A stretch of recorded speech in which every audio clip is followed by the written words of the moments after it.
At 8 o'clock, we number 18 BYU, who's 5-0. Traveling to Arizona, who's 4-1. BYU favored by 1.5 points on ESPN2. Bear Bachmeyer for the Cougars gone 79 to 115, thrown for 1,048 yards, 7 touchdowns, 1 interception. LJ Martin had 76 carries for 490 yards and 3 touchdowns, and Chase Roberts had 20 catches for 395 yards and 3 touchdowns. Noah Fafita for the Wildcats got 106 to 164, thrown for 1,341 yards, 13 touchdowns, 3 interceptions. Ishmael Mahdi has had 64 carries for 382 yards and a touchdown, and Javon Watley has had 22 catches for 316 yards and 3 touchdowns.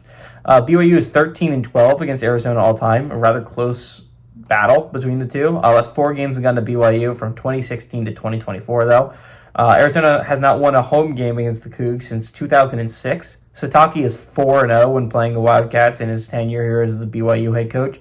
Brett Brennan is 0-1 against the Cougars in his tenure as the Arizona head coach.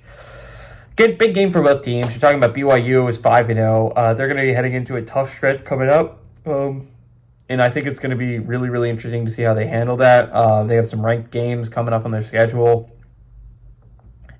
And, I mean, that's going to be the test to see if the Cougars are really that upper echelon. Are they that next tier of college football playoff contenders? Are you up there with the Iowa States and the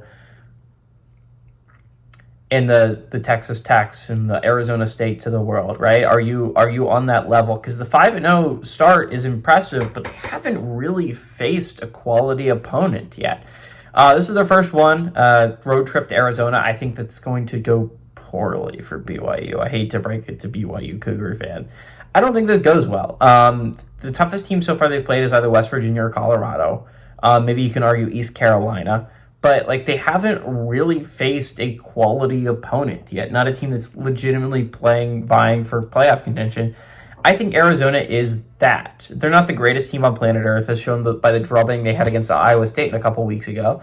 But I think this is an offense that is still very capable with Noah Fafita. And BYU has a very good defense, but I think Arizona's offense is good enough that they could outmatch the BYU defense. I think BYU's offense is a lot reliant on the ground game and Martin and Bear Bachmeyer running the ball and less passing the ball. And I think Arizona can key in on that and stop that pretty effectively. I like the Wildcats here at home. I think that the Big 12 gets kind of shook up this week. I think I'm picking Texas Tech to lose. I like BYU to lose this one.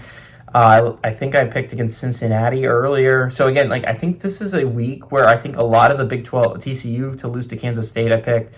I think a lot of the Big 12 gets shifted upside down. I think we see a lot of undefeated in Big 12 play team lose this week, and I think Big 12 gets a real shake of the snow globe here. Give me the Wildcats to win and pull off the upset at home.